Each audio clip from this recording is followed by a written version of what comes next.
From Vermont Public, this is The Frequency. I'm Mitch Wertlieb. It's Thursday, April 17th, and here are today's headlines.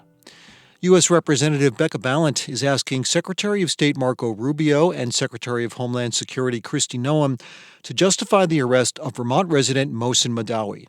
Madawi is a permanent U.S. resident and was arrested by masked federal agents in Colchester on Monday. Balint says the Trump administration has a legal obligation to demonstrate that Madawi poses a threat to U.S. interests. I believe what needs to happen is to have Secretary Rubio, Secretary Noem, come before committees of Congress to give us the evidence, give us the reasonable grounds. That's not happening. Balint sent a letter to Rubio and Noem on Wednesday that demands evidence showing how Madawi's actions or speech compromises a compelling U.S. foreign policy interest. No federal law prohibits diversity, equity, or inclusion, Vermont Education Secretary Zoe Saunders told federal officials on Monday, and Vermont schools will not alter their practices. Her letter came in response to a Trump administration threat to pull funds from schools unwilling to certify that they were not engaging in, quote, illegal DEI. Prior guidance from Saunders on the topic, which required school districts to sign individual certification letters, had confused and alarmed school officials. While many of her critics were mollified by her decision to reverse course, others, like Darren Allen of the Vermont NEA, argued Saunders should have been more forceful. While we appreciate the continued support of Vermont's diversity, equity, and inclusion efforts, the Secretary's letter does not go as far as we had hoped. Allen argued Vermont should have followed New York's example, which refused to provide any certification. In other education news, an elementary school will close following a vote by the Champlain Islands Unified Union School District Board on Monday. Board members voted 3-1 to close North Hero School at the end of this current school year, according to a social post from board member Sylvia Jensen. Starting next school year, Grand Isle School will be the only elementary school in the Champlain Islands. The board's decision is still pending a legal review. And the Vermont Commission on Native American Affairs is preparing to publish a school curriculum about Abenaki peoples.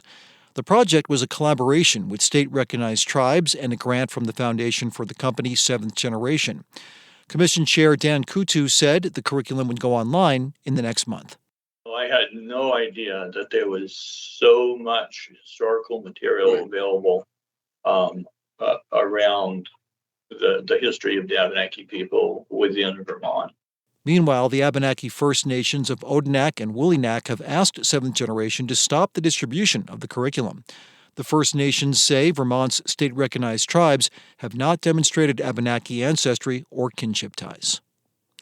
Coming up, Windsor County Sheriff Ryan Palmer took a drive with reporter Erica Heilman and discussed the difficulty of making car payments, paying property taxes, and struggling to sustain a middle-class lifestyle in Vermont.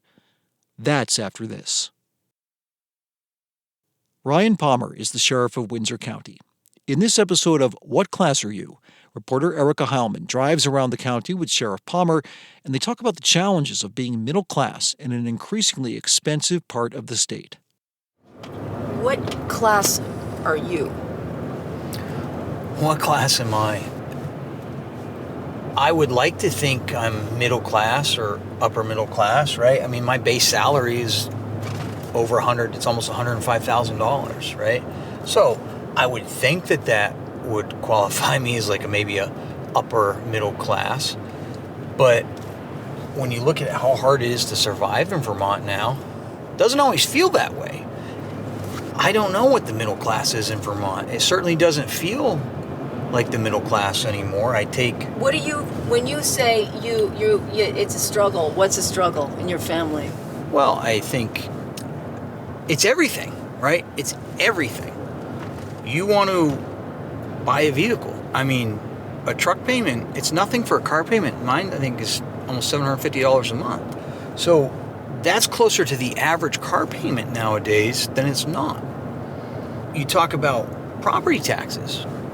My property taxes last year were $10,500. You know, you're getting now, the average Vermonter is paying almost a mortgage payment in just property taxes. Our overall school bill went up 19%. There is no universe where that is sustainable. I'm sure you didn't get a 19% raise at work this year. It's just not sustainable. Health insurance, right? I have 100% healthcare coverage from the VA. So I don't really worry about healthcare coverage that much. But as a boss who's running this quasi-governmental / small business / public service entity, we have to provide health insurance for our employees. Or I don't know if we have to, but we do. Well, health insurance is, I think Blue Cross Blue Shield on average is going up somewhere in the neighborhood of 20%. In Montpelier, are people in power in the state, are they viscerally aware of people who do not have enough? Listen, we, not to attack the legislature, because I'm going to have to work with them very closely here in a couple months, but we may have a citizen legislature, but a regular citizen can't be in our legislature. They can't be a state rep and make a couple $1,000 over whatever 4 months and then still do all those things that you need to do as an elected official year round to pay attention to your constituents and be involved in this and be involved in that, right? It doesn't pay. It pays welfare money. Like, I don't think a regular person couldn't survive and pay their bill. They couldn't pay their car payment. And their job wouldn't allow them to do it. But somebody making $20, $25 an hour in this state, they are not getting by. They are struggling. At least that's what I've seen in my area. And I'm not saying they're destitute, but they sure as hell are not getting ahead. Like, I'm telling you, the average middle-class person is, and this is, you start looking it up. Savings accounts are very low. People are not necessarily saving.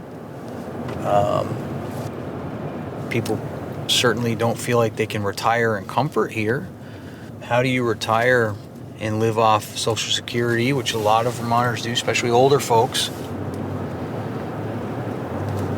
I don't know. It has become unsustainably expensive to live in this area. This is Erica Heilman with Vermont Public.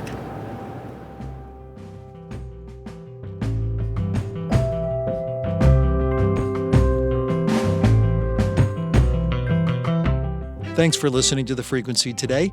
We had additional reporting from Peter Hirschfeld, Lola Dufour, Adia Golston, and Elodie Reed. Today's episode was edited by Liam Elder Connors, and our music is by Blue Dot Sessions. I'm Mitch Wertlieb. Talk to you tomorrow.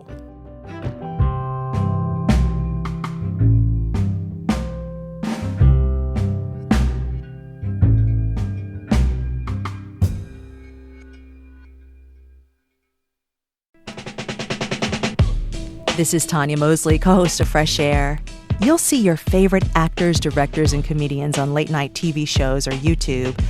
But what you get with Fresh Air is a deep dive.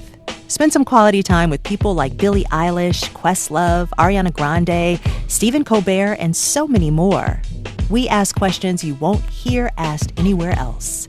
Listen to the Fresh Air podcast from NPR and WHYY.